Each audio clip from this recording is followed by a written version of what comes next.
এই জন্য নবীজি সাল্লাল্লাহু আলাইহি সাল্লাম বলেছেন, আপনি পাগলের মতো বসে থাকবেন না।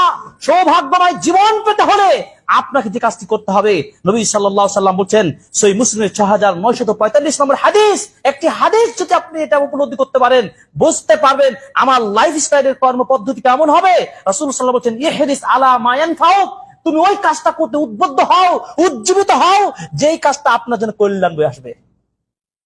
আজকে এই এম্বু দাওয়া সেন্টার জানেন এই কাজটা, আমি দাওয়া কাজে অংশগ্রহণ করব, এই সম্মেলনে অংশগ্রহণ করব, এটি ভালো কাজ, এর কল্যাণ আসবে, বারাক আসবে, রহমত আসবে। সুবহানাল্লাহ, শুরু করে দেন।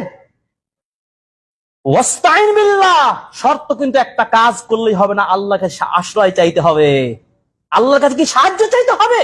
আমরা খুতবার বক্তব্যে আগেই বলে ফেললাম না, আল্লাহ তুমি আমাদের সাহায্য করো, আল্লাহ কবুল করো, তৌফিক দান করো, আমিন। এই জন্য প্রত্যেকটা কাজে, ভালো কাজ মনে হলে আল্লাহর সাহায্য নিয়ে শুরু করে দেন, কারণ কল্যাণ রয়েছে। ওয়ালা তাজিস, অপারগ হবেন না, ভয় পাবেন না, কারণ আল্লাহর কাছে আপনি আগে অপারগতার ভয় আশ্রয় চেয়ে নিয়েছেন, ওই যে দোয়া নবীজি বলেছেন।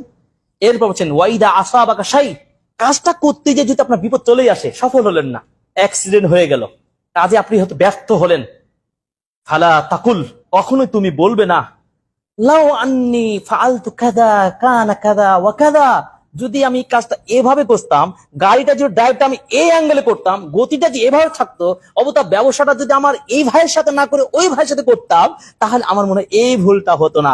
নবীজি বলছেন কখনো তুমি এই লাউ শব্দটা দিয়ে যদি যদি বলে কথা বলার সুযোগ করবে না বিপদে পড়লে, কারণ লাউ শব্দটি যদি কেউ বলে, লাউয়ের বাংলা যদি যদি যদি এভাবে করতাম করতাম করতাম তাহলে আমার বিপদ হতো না। নবীজি সাল্লাল্লাহু আলাইহি ওয়াসাল্লাম বলছেন এই কথাটা বলে যদি কেউ বলে, তার শয়তানের রাস্তাটা আরো ওপেন হয়ে যায়, শয়তান তোমাকে আরো হতাশায় ফেলে দিবে। হতাশা মুক্ত জীবন চাই কিনা বলেন? অতএব ভরসা করে, আল্লাহর প্রতি ভরসা করে, তার প্রতি সাহায্য, তার নিকট সাহায্য চেয়ে আপনার কাজ শুরু করে দেন। ওই যে আগে বলেছি, ভালো হলে শাকরা, আল্লাহ শুকরিয়া, আর মন্দ হলে সবর, সবরের প্রতিদান বড়। সুবহানাল্লাহ। আসুন প্রিয় ভাইরা, এই জন্য আমাদের কর্মপদ্ধতি হবে কি, ভালো কাজের সাথে থাকবেন, ভালো কাজকে পেলেই শুরু করে দেন, নো লেট, লেট চলবে না। সুযোগ পেয়েছেন আজকে সম্মেলন, চাইলে কি প্রতি মাসে হবে? 10 দিন পর হবে এই বড় সম্মেলন হবে? এটা দেখেন 3 মাস একটা বড় সম্মেলন হচ্ছে, তাই না? এই এম্বু দাওয়া সেন্টার বড় সম্মেলনে আপনারা এসেছেন, এটা অপরচুনিটি আপনাদের দিন জানার জন্য। সুবহানাল্লাহ।